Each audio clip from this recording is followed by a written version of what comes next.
Happy to be joined by Mike Ryan, NBC Sports medicine analyst, sports medicine analyst.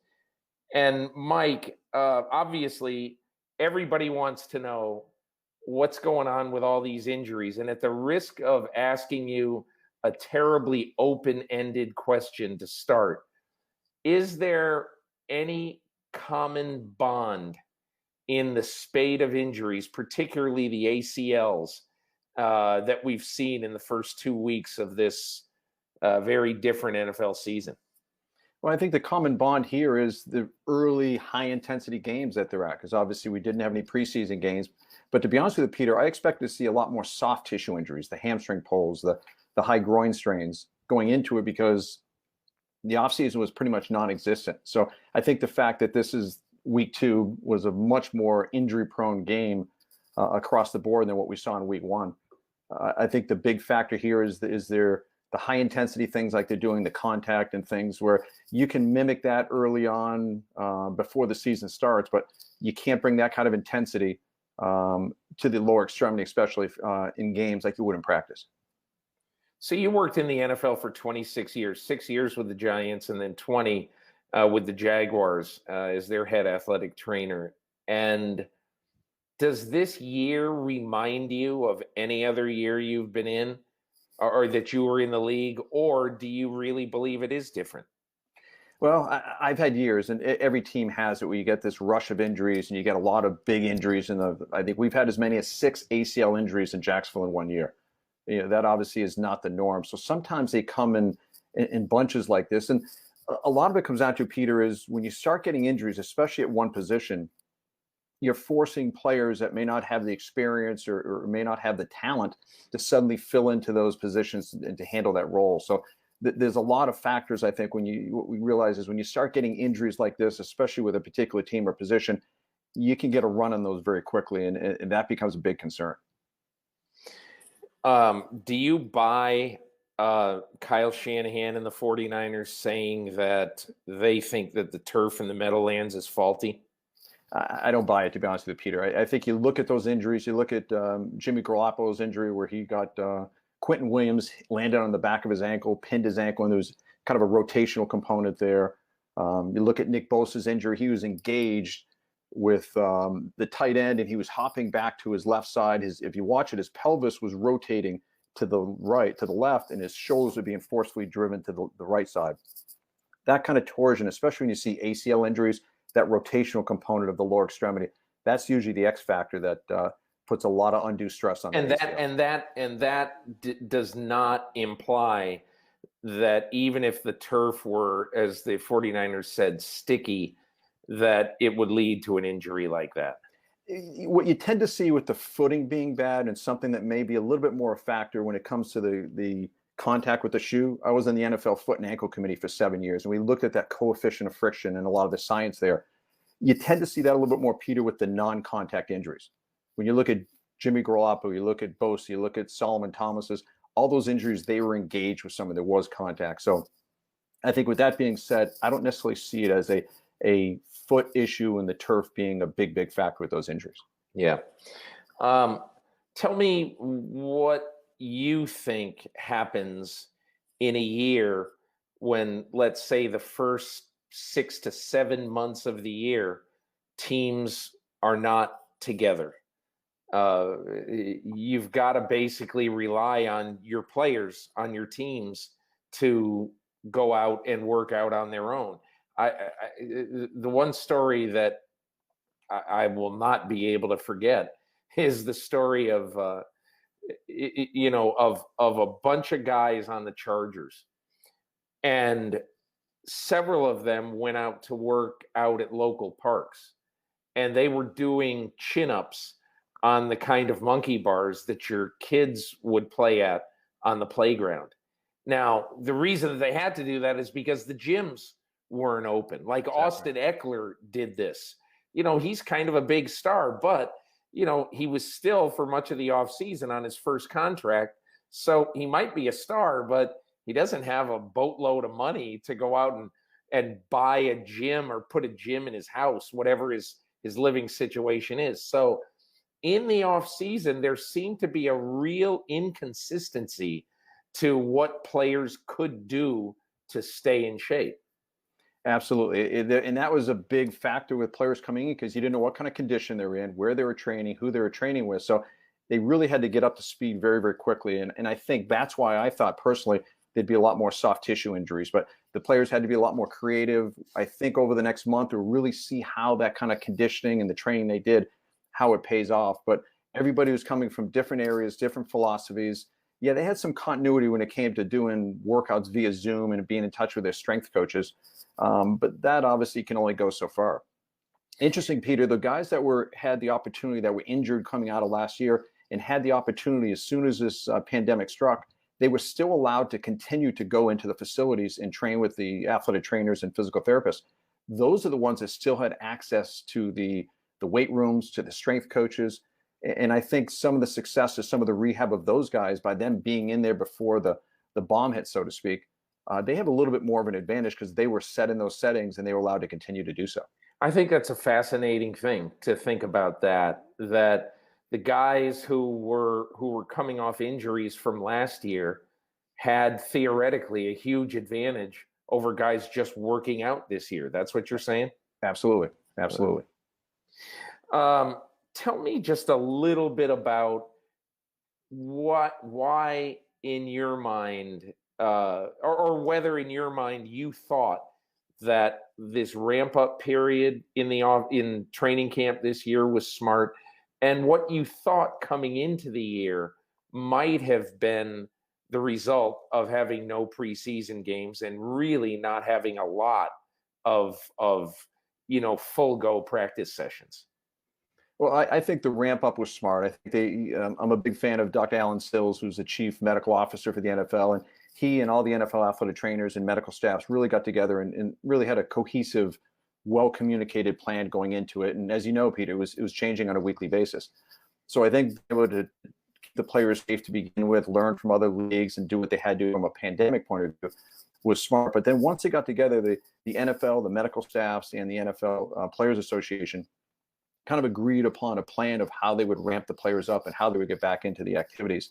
So I think putting that together allowed them to stay a little bit safer to begin with, and B, to kind of everybody be on the same page, because the big factor here, as you know, is the coaches, and the coaches want to push it as hard as they can, but them buying in as well and holding back and staying on the plan to get players at least to the regular season as healthy as they could. And I think over time, we'll see how that really plays out. I think we see already the advantage of having multiple unlimited moves from the injured reserve and from practice squad back to that active roster. That's really being a big advantage now. And I think that trend's going to continue. I don't want to put words in your mouth, but am I reading you correctly in you thinking that this might be, you're not sure, but it might be a fluke, all these injuries?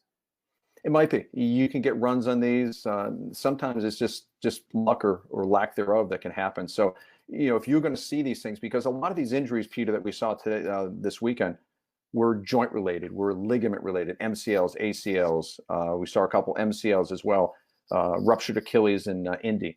So I think with a lot of those can just happen. When ligaments start tearing, it's like your shoelace. Your shoelaces don't rip when you're walking down the road. When they're just tight enough and you taunt on them enough, and they could rupture. So sometimes those could happen, but if they're really predisposed to that, I thought we would have saw a lot more of those in week one, and we didn't. So we could see these, and sometimes I've had many coaches, head coaches and general managers in owner meetings where they're looking at you and say, why did this happen? Why did the player change direction in the ACL tear on a move he's done 30,000 times? And sometimes you really can't come up with an answer to that. So this could happen as crazy out of the blue as it can the next 3 weeks. We don't have any ACL. So yeah, I don't think you can really contribute this to one particular factor.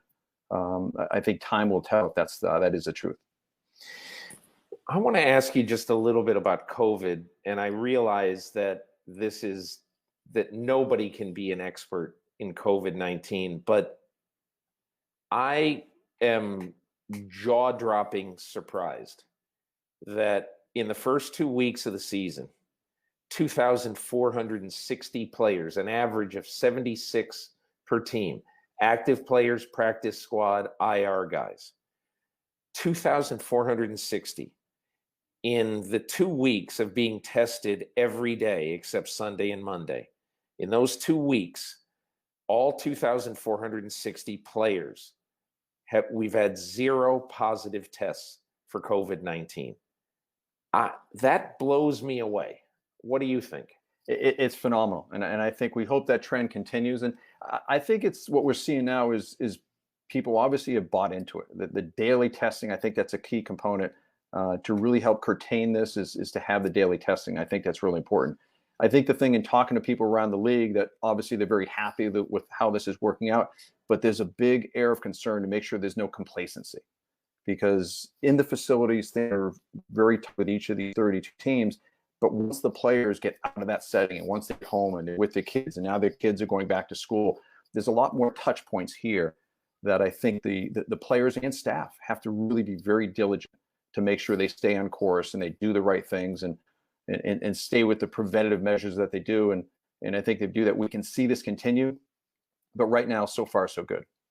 It was incredible. I had an interesting experience in mid-July. I got a tour of the Minnesota Vikings facility with Eric Sugarman, who's their head athletic trainer. Yes. And what was so interesting about that, when I left there, I said, Eric, you can eat off the floor in this place. It's incredible what you've done. It's perfect. I mean, but I said, my feeling is the issue is not going to be what happens between 7:30 and 5, when the players are here and you can watch them. The issue is what happens when mid-season they say, hey, let's go out tonight and let's go do this. And okay, maybe they have their masks on, but maybe they take their masks off for a while. And, we can all just imagine what it's going to be like. But I do think the complacency part of it, with everybody being told all the time, oh, you're doing such a great job, this is fantastic, that is where the big test comes in. Exactly. I couldn't agree more. And especially when there's some errors around, do the masks really help? Do they really there? I'm a big fan. I think the masks really help. And I think they have to, because the thing we've learned about this virus is its consistency is it's very inconsistent. And there's a lot of things that can factor. 2 people can get exposed. 1 can have bigger symptoms. 1 has no symptoms. So I think they have to keep the guard up. They have to stay the course, especially with a lot of young players. And now the factor comes in, as we know, with the travel. And that brings a whole nother level of concern. And the more layers of security and protection and safety nets, if you will, the more likely. It's interesting. Mike, I'll tell you an interesting little story. The Rams had to travel to Philly, and then they were going to Buffalo. They were just going to stay east this week. Now, the 49ers did. They're staying at the Greenbrier in White Sulphur Springs, West Virginia. But one of the reasons the Rams didn't do it is that they thought that their players would have preferred 2 additional airplane rides, long airplane rides, 5.5 hours, whatever it is, rather than staying east and basically being, I don't want to say prisoners, but you literally can't go out to dinner. You can't go do anything. Now, the NFL did tell me they're going to let the players take walks and they can pick up food to go and all that, but they can't go out and do what any normal person would do, on an average day in the United States. So I think what Sean McVay and his guys thought is, hey, look, let's get them back. We'll land at 10 o'clock on Sunday night in LA. They'll have a couple days off, and then we'll have a normal week and then fly back to Buffalo. So I think they just felt like it was better. It sounds crazy, but I don't think it's crazy at all. You don't want to be in captivity basically for 6 days, and that's why they made that call.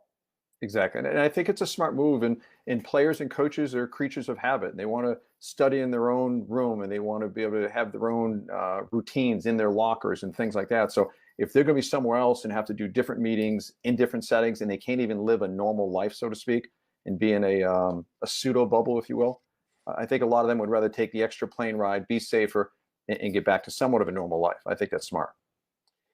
Mike, this is probably beyond your bailiwick, but just I just wonder. Alan Sills told me in the summer, I visited him in Nashville at his home, and he told me in the summer that, America should be rooting for us because we need to show that a big American institution can go on as normal and life can go on even in the middle of a pandemic. Do you sense that? Or do you sense that people are thinking, the NFL, it's this monolithic business, and just because they succeed, it doesn't mean that anybody else in America should succeed? No, I agree with the former, Peter. I'm an optimist at heart, and I think that people, they want to get back to some normalcy, and they want to get back to the sports that they love. So I think they are rooting for that. Everybody's looking for a good story, and I think if they can see NFL teams and the players and the systems, and even if there aren't a lot of fans in the stands, if any at all, I think them getting back and having some unity and doing what they love, which is watching football. I get a lot of feedback from people in a very optimistic way that they are rooting for the NFL to succeed in this whole mission. Mike Ryan, NBC Sports Medicine analyst. I really appreciate you educating us on this. And I one of the reasons why I haven't really written or done a lot about this is that I've kind of felt like it's a little bit anecdotal yet. Let's see what happens. But 1 or 2 weekends with a lot of injuries, I don't think means we shouldn't necessarily draw monstrous conclusions to it. Just it's kind of my way of thinking. I agree. I think we stay the course and watch it, and hopefully this trend goes back to more what we saw in week 1 from injuries, so to speak, than we did in week 2. Mike, all the best to you. Thanks so much. Thank you, Peter. Hi, I'm Mike Tirico, and thanks for watching. Make sure to hit subscribe for the latest news and highlights from NBC Sports.